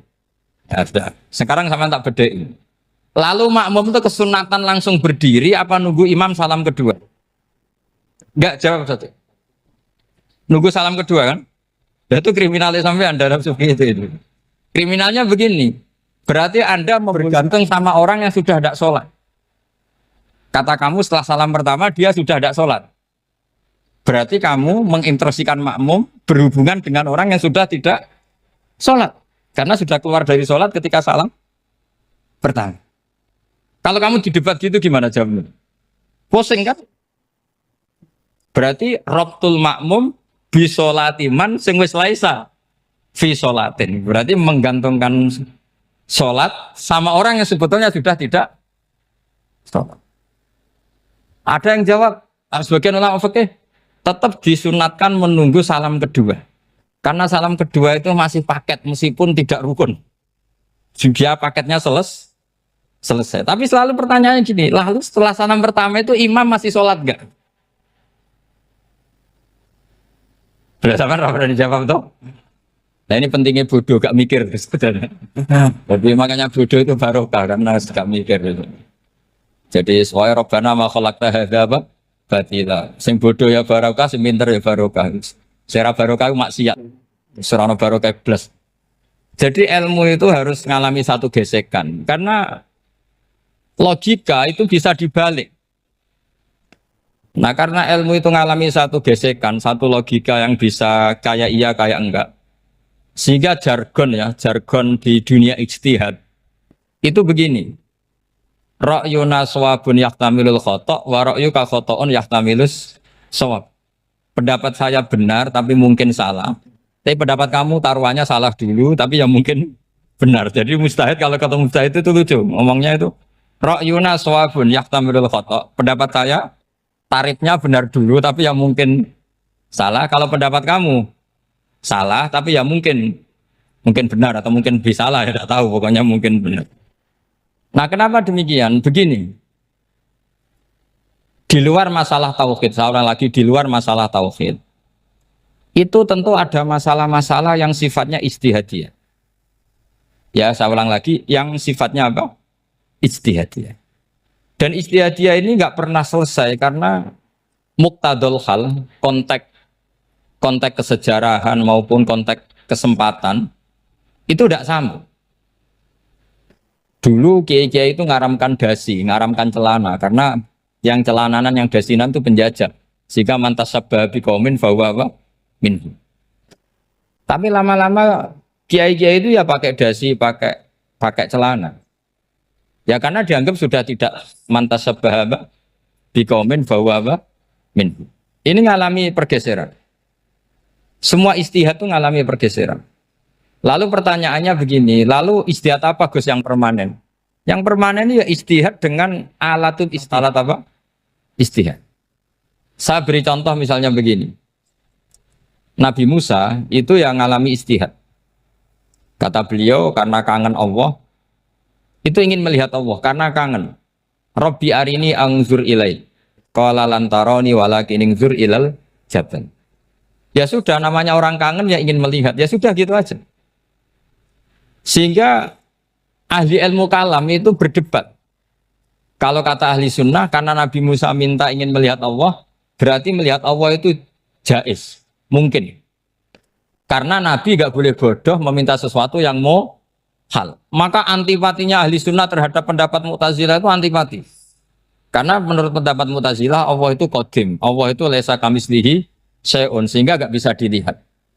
Pertanyaannya adalah berarti Nabi Musa meminta sesuatu yang mau hal. Itu bodoh sekali sampai nggak tahu mana mau hal, mana apa jaiz. Makanya kata Imam Ghazali, masa Nabi Musa yang Nabi nggak tahu kalau melihat Allah itu mau hal. Sampai minta berarti nganggap itu jaiz atau boleh. Itu cara pandang orang-orang ahli sunnah apa? Wal jamaah. Tapi tetap saja sebagian ulama itu ya balelo. Yang kayak Mu'tazilah itu ya balik loh cara berpikir pokoknya itu karena kangen bukan karena mungkin atau tidak mungkin. Jadi nggak mungkinnya tetap tidak mungkin. Terus mereka dalil la tudrikul absar wa huwa yudrikul absar. Nah sudut pandang ini akan terus. Ada seorang wali ditanya Kalau kamu di surga ingin melihat Allah apa enggak? Jawabannya enggak. Kenapa ya? Kasihan Allah.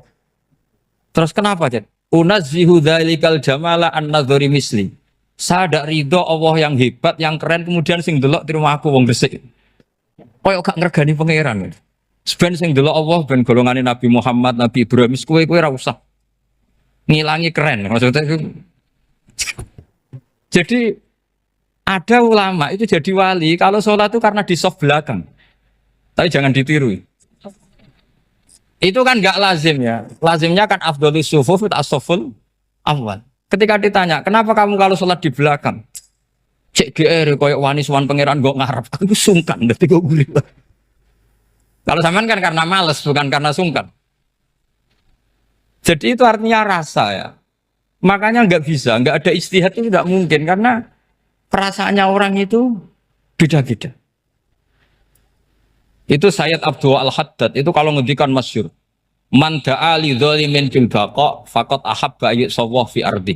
Orang yang mendoakan orang fasik masih hidup, gak mati-mati, itu berarti suka kalau Allah dimaksiati di buminya.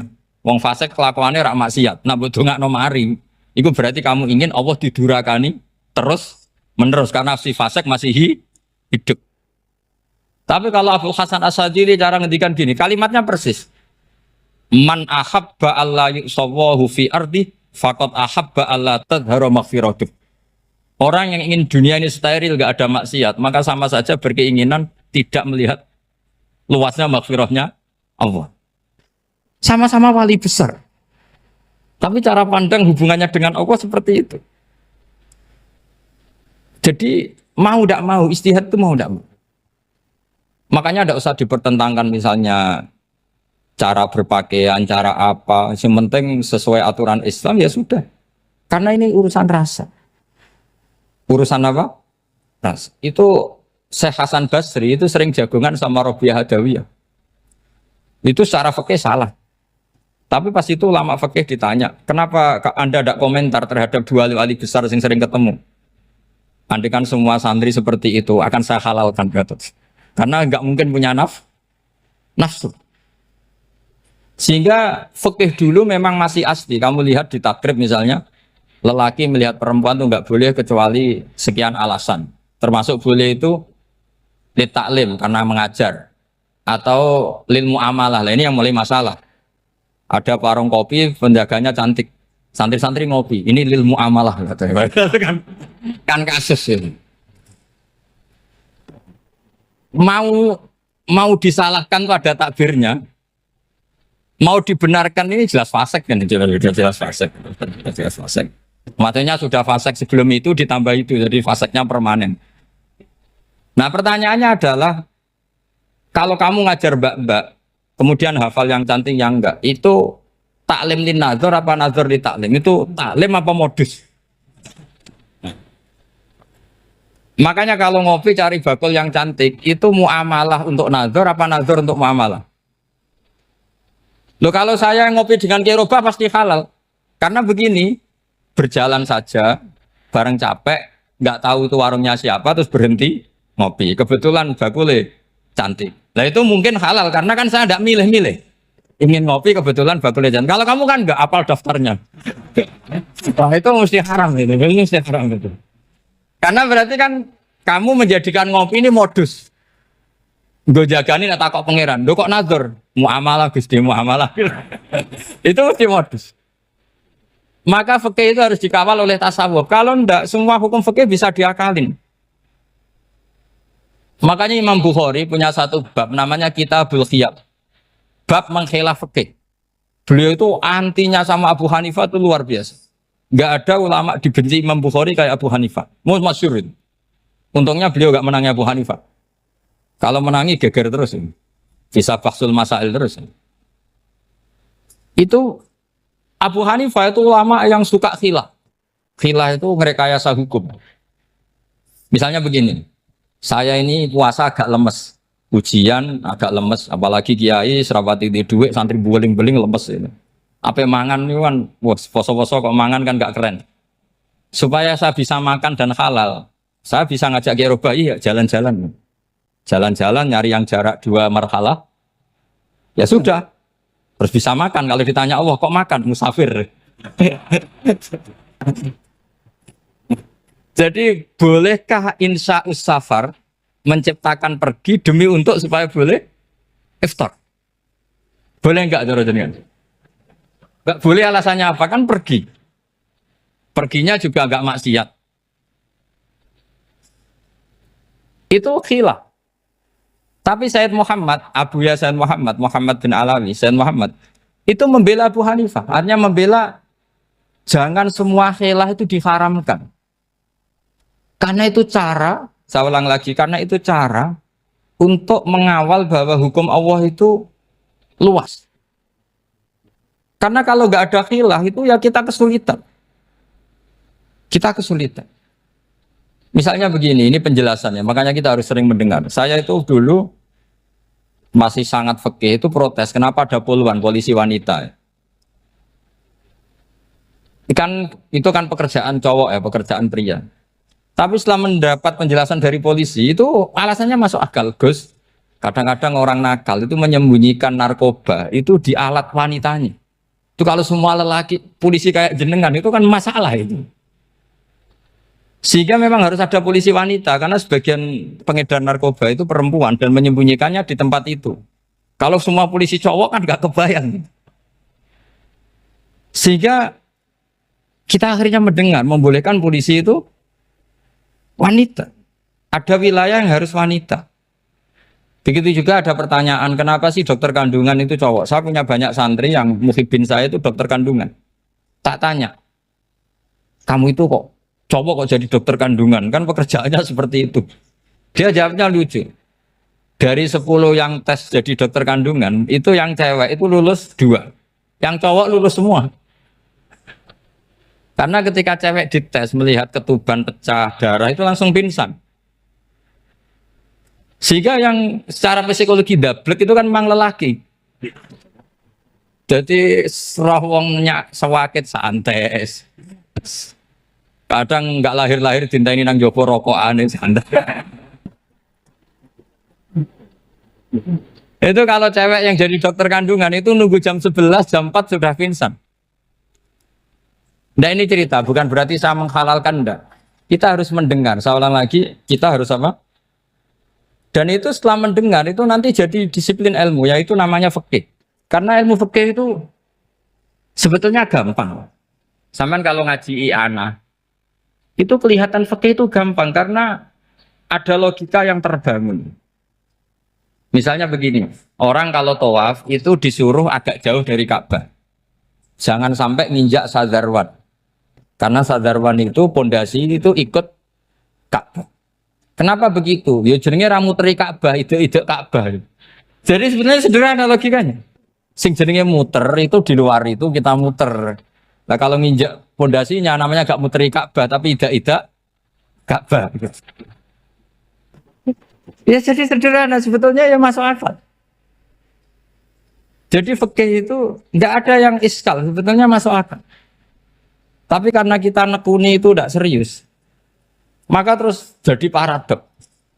Saya beri contoh lagi, ini sebagai penghormatan saya sama Kiai Mas Bukin, karena ini sudah namanya fakih. Kalau ada ayam jago ditabrak truk, terus kejet-kejet, adekan dibiarkan pun mesti mati. Karena gerakannya sudah harokatul masbuh. Terus kamu sembelih, itu halal apa enggak? Enggak jawab, ayam jago loh. Kalau kamu katakan halal, dia sudah tidak punya hayatun mustaqirroh, kehidupan yang permanen.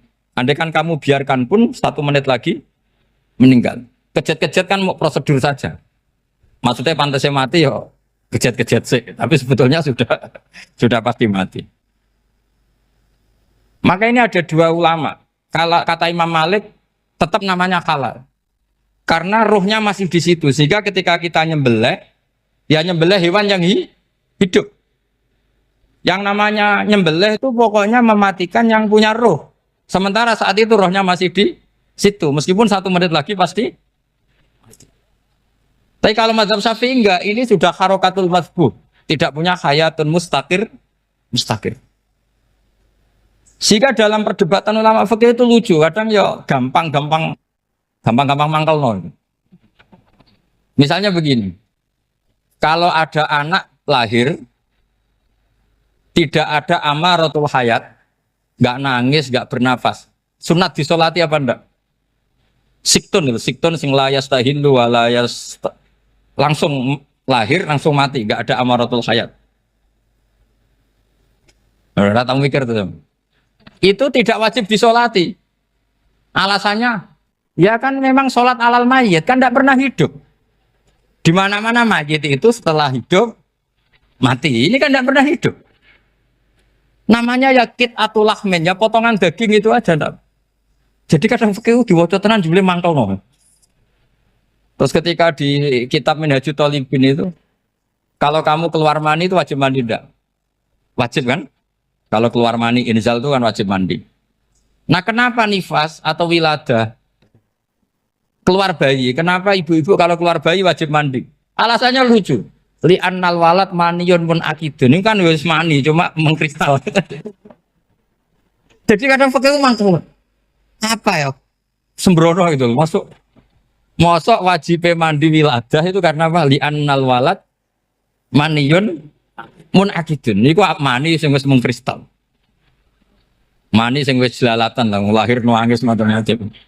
Jadi ternyata karena kenapa fikih butuh alasan nyari hadis tentang keluar anak mandi itu enggak ada yang sorry. Yang ada adalah tentang inzal. Innamal ma' minal. Akhirnya dicari-cari ternyata walat itu maniyun munakitu. Lah ini problem fikih. Sampean harus siap dengan pelajaran seperti ini. Meskipun sampean mungkin wong priayi, tapi ini ilmu. Ya, saya ulang lagi, ini ilmu. Sehingga ulama itu mau tidak mau harus mau mendengar. Karena logika yang terbangun itu nunggu kalau mendengar kayak tadi. Nabi malaikat Israel baru sadar, masa kekasih bunuh yang dikasih. Masuk akal juga Israel. Kalau sama sampean sih nggak nerima tetap selonang-selonang ini masalah Ibrahim Khalilur Rahman. Sehingga kita di alasan fikih itu harus kita dengar. Saya dulu itu saya sampai sekarang itu sama kalau bayi lahir masih sudah berbentuk bayi, saya sendiri berpendapat sebaiknya disolatin kalau sudah berbentuk bayi meskipun tidak nangis, tidak ada amaratul hayat. Kan yang digugurkan itu wajibnya, bukan masalah boleh dan tidak. Itu banyaklah perdebatan ulama di bab itu. Saya beri contoh lagi perdebatan ulama. Ini contoh-contoh fikih karena ini khusus penghormatan status fakih tadi. Itu kalau ada orang mati jenazah itu. Jenazah itu kalau sholat, itu kan umumnya jenazah di depan, kita nyolati di belakang. Itu yang mengatakan begitu ya tidak punya alasan, ya taunya mulai dulu begitu, di mana-mana nyolati jenazah, jenazahnya di depan. Tapi di kitab Mahali jelas diterangkan, kata kaul sani tidak wajib. Alasannya ya lucu, fa innal janazah laisat bi imamin. Jenazah itu tidak imam, kenapa harus di depan? Kan kacau kan? Lu coba alasannya di depan apa? Dia ada imam kok. Nah barokahnya fikih itu, sehingga kita melihat di Arab Saudi sekarang, itu jenazah kan di belakang. Tapi kita tetap nyolati apa? Mayit. Kalau di Arab Saudi musim haji, itu jenazahnya di kamar mayit, tapi kita nyolati. Itu satu-satunya takbir ya tadi, fa innal janazah laisat bimanzilatil imam. Tapi jangan praktekkan, nanti dia kepaliran sesat. Saya hanya cerita ilmu, jangan dipraktekkan. Kalau dipraktekkan masih jadi aliran sesat. Mono jenazah ning mburi imame kok ngarep aliran sesat. Sebetulnya bukan sesat tuh. Uji coba fikih. Ya karena tadi fa innal janazah laisat bimanzilatil.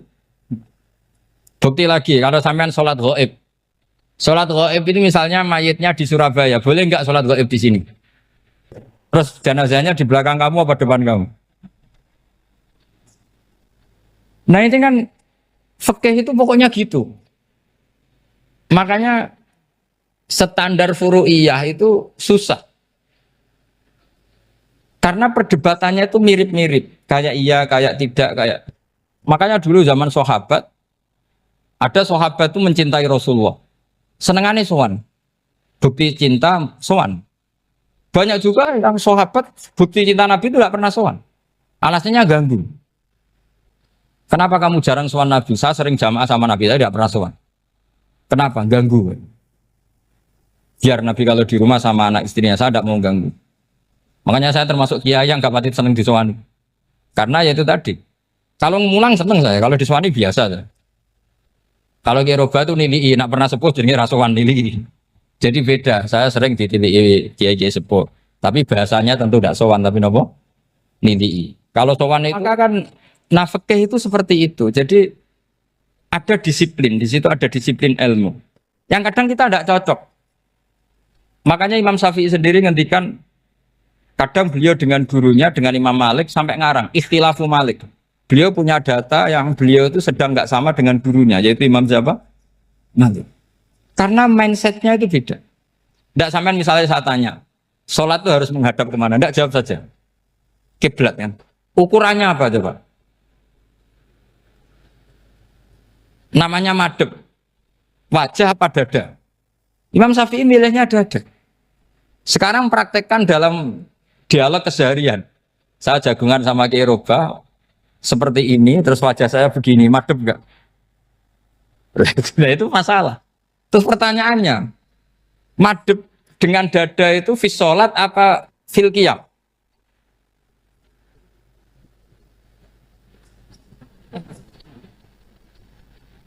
Loh, enggak, kalau fis sholat pas sujud, dada kamu madhep mana coba? Kamu enggak pernah mikir kan? Ya madhep pakai dada itu kan kalau berdiri, kalau rukuk sama sujud.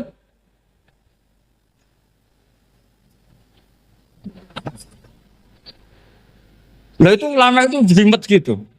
Makanya jarang yang menekuni profesi ulama itu. Karena menekuni proposal banyak, karena memang susah. Jadi ulama itu orang yang cara berpikir sudah aneh. Sehingga mereka detail. Maksudnya menghadap itu apa? Ukurannya kalau berdiri ya dada, tapi nggak bisa kamu katakan atawajjuh bisodri aturan dalam sholat, fikuli sholat. Pertanyaannya lah kalau rukuk sama sujud, dadanya menghadap kemana coba? Maka itu ilmu yang sudah jelimet. Nah ulama usul fikih, ulama yang nggak mau salah per detail hukum. Sehingga menurut Imam Rafi'i, misalnya kalau beliau ditanya sujud itu gimana ya, asal watul jabha ya sujud. Tapi kalau murid Imam Nawawi harus melibatkan 7 apa? Anggota, yaitu al-jabhah, wal yaden, warrubaten, wal qadamain. Oke, Imam Nawawi kita ikuti. Tentu keseharian kita pakai Imam Nawawi. Yaitu berdasar hadis umirtu an asjuda ala sab'ati a'zumin al-jabhah, wal yaden, warrubaten, wal qadamain. Berarti berapa? 7. Tapi pernah saya cek di kitab karangannya Imam Syafi'i, ketika beliau ngendikan, saya suka kalau orang sujud itu melibatkan 7 anggota berdasar hadis ini. Tapi kata beliau, wayah tami itu dan bisa saja sujud yang watul jabhah itu sudah cukup. Terus kata Imam Syafi'i, limada, karena Nabi ketika sujud itu hanya ngendikan begini, sajadalaka wajhi wa sam'i wa basori. Gak ada di hadis wayadi, warubati, wakodami. Ya sudah akhirnya. Nah, itu sudut pandang. Terus gugatan kedua begini. Ada orang Muslim yang sujud sama berhala. Untuk menjadi murtad itu harus 7 anggota apa cukup watul jabhah alal ardi? Untuk sah menjadi murtad itu. Untuk sah menjadi murtad cukup watul jabhah alal ardi harus 7 anggota. Untuk keabsahan murtadnya itu. Tidak jawab. Makanya ini tugas dosen-dosen ini meminterkan ini. Karena namanya sudah faqih. Faqih itu ahli faqih yang detail namanya faqih. Kalau ini mutafaqih. Jadi bukan tafakuha tapi tafakuha. Kayak tamarodon. Jadi wazannya nanti itu wal idhari ma laysa fil waqi'. Jadi ini bukan gojlok, ini memang marah saya. Jadi kalau sudah pakai gelar fakih, harus fakih betul. Nah, mohon kalau mengkaji fikih itu harus detail. Minimal takrib itu setengah hafal. Supaya konstruksi ilmu itu utuh. Saya sama lagi konstruksi ilmu itu. Karena ilmu itu mesti ada yang apa ya? Ya rodok setengah salah itu, tapi disalah ora kena. Ndak sampean tak bedheki, nak pancen bener langsung tak angkat jadi rektor. Nak bener tuh. Coba rukun sholat pertama itu apa coba? Rukun sholat pertama. Niat. Niat sama berdiri dulu mana? Ayo niat dulu baru berdiri, apa berdiri dulu baru niat? Berarti niat sama berdiri dulu mana? Rubah kan? Artinya kita mau bilang tartib urutannya niat berdiri takbir gak bisa. Yang dikatakan niat itu apa? Qasdus syai' muktaronan bifi'lihi. Berarti niat sama takbir harus bareng apa urutan? Bareng. Terus dengan qiyamnya urutan apa bareng? Bareng apa urutan? Loh enggak, kalau urutan berarti takbir dulu duduk baru berdiri.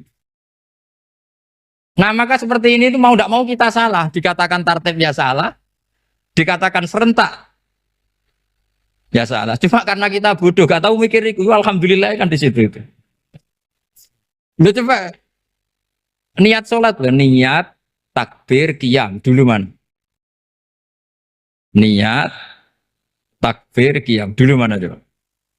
Dulu qiyam. Enggak ada kitab yang mengatakan arkanus sholat awaluha. Oh, dianggap kitab kriminal maksudnya.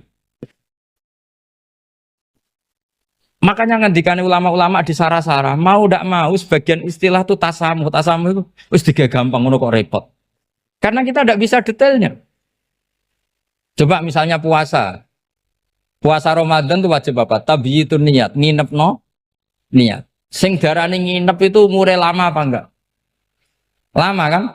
Sekarang sebelum 2 menit kamu baru niat, sah apa enggak? Sah. Itu sempat nginep apa enggak 2 menit itu? Enggak sempat kan?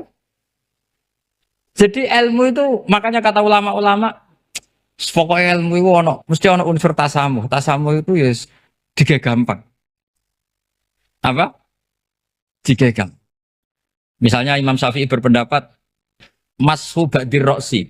Itu kata beliau walau sya'rotan fi hadir roksi.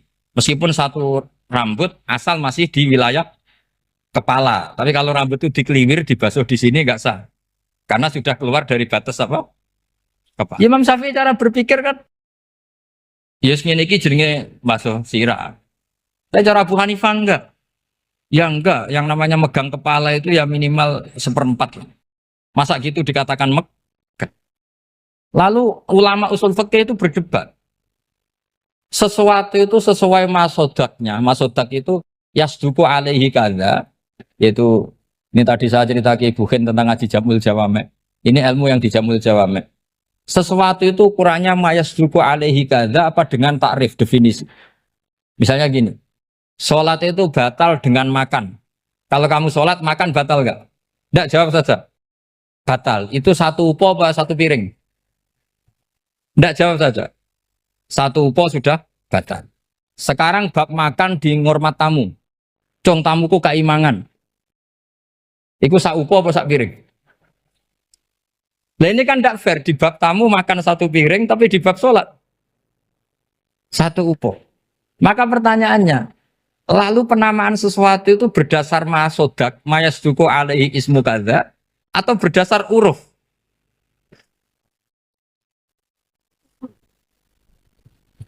Ukurannya apa coba? Maka terus jadi perdebatan. Nah ini di sini ini pentingnya ulama karena ya sekarang saya bedai sekarang. Cengkeh itu wangi apa enggak? Kategorinya cengkeh. Wangi kan kalau orang bikin kue tar pasti pakai apa? Cengkeh, pakai wedang ronde supaya manis, apa wangi dikasih apa? Cengkeh. Nah itu saya berkali-kali cerita, pernah mau dipikirkan orang Islam itu enggak boleh rokok karena dianggap pakai apa? Mewangi karena ada apa? Cengkeh. Tapi terus didebat, kalau gitu berarti orang Jumatan sunat rokok. Karena Jumatan disunatkan pakai pewangi. Wah itu kan akhirnya tuh, wah iya repot ya. Jadi kalau cengkeh kamu kategorikan pewangen, yang orang Islam nggak boleh rokok karena pakai cengkeh yang wangi. Konsekuensinya orang Jumatan sunat rokok karena berarti di masjid pakai apa? Pewangi. Kan sesat semua ya. Jadi itu ilmu. Makanya selain fikih mateng, itu ada ilmu yang namanya usul Usul fikih. Usul fikih itu yang neliti itu. Mayas duku alaihi kada. Jadi yus ngono iku darani ngono. Saurang lagi. Ngono iku wis darani ngono. Ora perlu roh detail. Ya, saya ulang lagi. Wis ora perlu roh detail. Makanya Abu Hanifah itu misalnya basuh wajah. Wis angger kecelok ngene iki basuh wajah. Nek Imam Syafi'i kan detail. Mimba ini mana bitis sya'ri sampai ila somahe uzunehi ila dzakon. Terus mana bitis sya'ri Imam Syafi'i nambah apa? Ghaliban. Kenapa ditambah ghaliban? Karena kalau orang budak mana bitis sya'rinya di sini. Jadi itu fikih. Jadi fikih itu jelimet. Padahal kita ini nggak pernah berpikir secerdas Imam Syafi'i, tapi akhirnya ya mikir juga. Agak ditambah ghaliban, mana bitis sya'rinya orang budak kan? Sini. Terus sekarang perdebatannya, orang budak basuh Mastur Roksi di sini sah enggak? Karena tadi itu wajah apa kepala gitu.